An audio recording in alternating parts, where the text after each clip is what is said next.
I am 95 years old.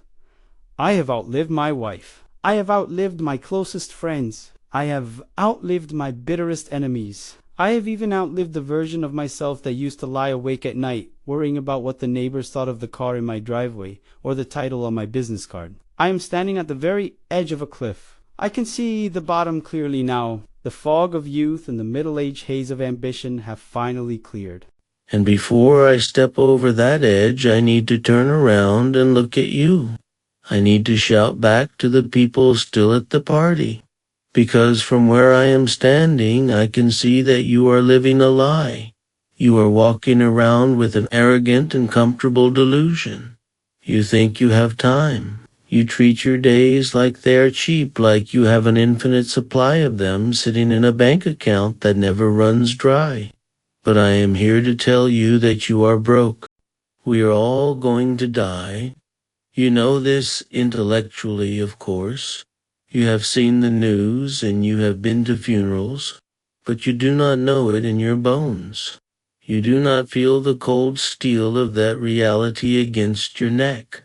If you did, you would not be living the way you are. You would not be trading your soul for things that will end up in a dumpster. The story of the man named Jack. Let me tell you about a man I knew named Jack. It was 1968 and Jack was my best friend. He was smarter than me and certainly better looking. He was what people called a shark in the business world. One night we were having a drink to celebrate a massive deal he had just closed. He was leaning back in a leather chair smoking a cigar and he looked at me with total confidence. He said, "Frank, I have a strategy. 5 more years of the grind. 5 more years to hit the number. Then I am done. Then I take my wife to Italy. Then I learn to paint. Then I finally start living." Jack had a roadmap. He had a spreadsheet for his happiness. But 3 days later, Jack walked out of his office building and grabbed his chest. He hit the sidewalk before he even realized he was falling. It was a massive heart attack at 42 years old. He never saw Italy. He never touched a paintbrush. I stood over his casket and realized the tragedy was not that he died. We all die. The tragedy was that Jack spent his entire existence waiting to live. He treated his life like a waiting room for a better future that never arrived. A week later, I went to his office to clear his desk. His calendar was booked for the next 6 months. His inbox was full of urgent messages. But the world did not stop because Jack died. His company replaced him in 2 weeks. His clients forgot his name within a year. And when I look at the world today, I see millions of Jacks. You are telling yourself the same lie. You say you will be happy when you get the promotion or when the kids are older or when the mortgage is paid. But let me give you a hard fact from a man who has seen nearly a century. There is no later. There is only now. If you are trading your now for a later, that is not guaranteed. You are making the worst bet in the history of gambling. The illusion of accumulation. Let us talk about your stuff. I look at your generation and I see an obsession with accumulation. You buy things you do not need with money you do not have to impress people you do not even like. I live in a small room now. I have a bed and a chair and a picture of my wife. I used to have the big house and the luxury cars and a garage full of toys. But with the absolute clarity of the end game, I can tell you it is all garbage. I have been to many funerals in my 95 years. I have never once seen a moving truck following a hearse. When you die, your children will hire a stranger to come into your house and throw 90% of your precious possessions into a heavy metal dumpster. The other 10% will be sold at a yard sale for quarters. That is the sum total of your materialism. It is all future trash. So why are you killing yourself to buy it? Why are you working 60 hours a week and missing your daughter's childhood to pay for a car that just sits in traffic? It is madness. You will not realize it is madness until you are sitting where I am sitting, and by then it is too late to return the merchandise. The false idol of career. I remember 1979. I won the Businessman of the Year award. It was a black tie banquet and people stood up and applauded for me. I felt like a god. I went home that night holding a glass trophy and my house was dark. My wife and children were asleep.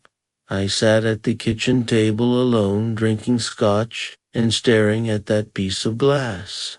I realized the people at that dinner did not care about me. They cared about what I could do for them. But the people upstairs who actually loved me were people I had neglected for months to win that trophy. I missed my son's games to stay late at the office. I missed anniversary dinners to close mergers. And for what? That trophy is currently in a box in a basement somewhere, and I do not even know where it is. But the memory of my wife's sad eyes when I told her I could not make it home, that stays with me. You think your career is your legacy, but it is not. Your career is a transaction.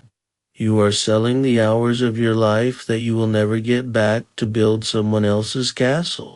If you drop dead today, your job would be posted online before your obituary. Do not worship at the altar of your career. It will not love you back, and it will not hold your hand when the lights go out. What actually remains? So what matters? If the money is fake and the career is a trap and the stuff is garbage, what is left? The only things you get to keep are the things you gave away.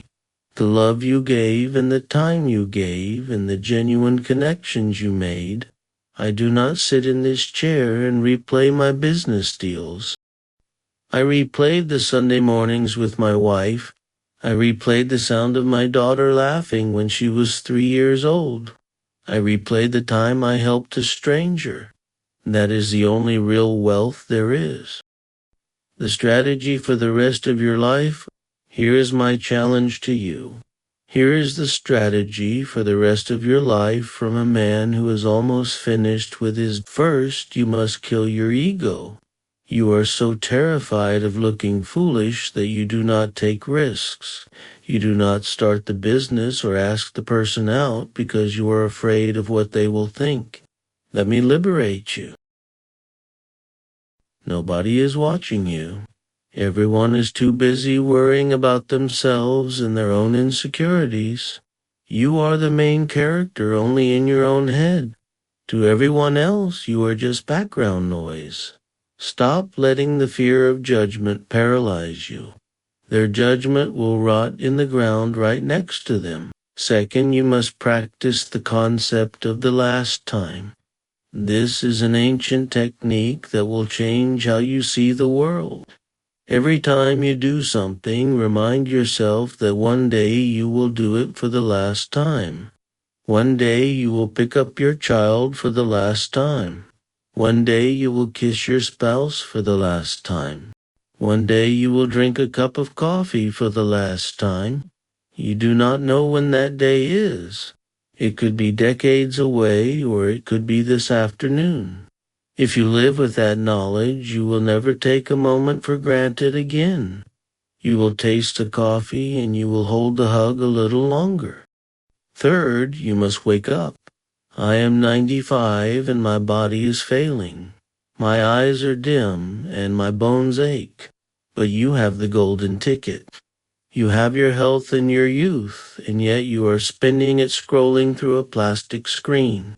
You are numbing yourself to the world. Stop it. Go outside and feel the wind. Look at the sky. Call your mother and tell her you love her. Forgive your enemy not for their sake, but because you do not have time to carry the heavy luggage of hate anymore. The final word, we are all going to die. It is the only guarantee we have when we are born. But most people never actually live. They stay safe and they stay comfortable and then they expire.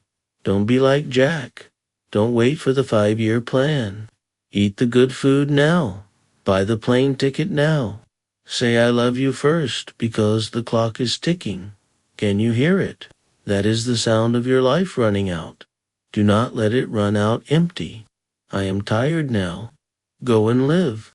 Don't wait until the end to start living.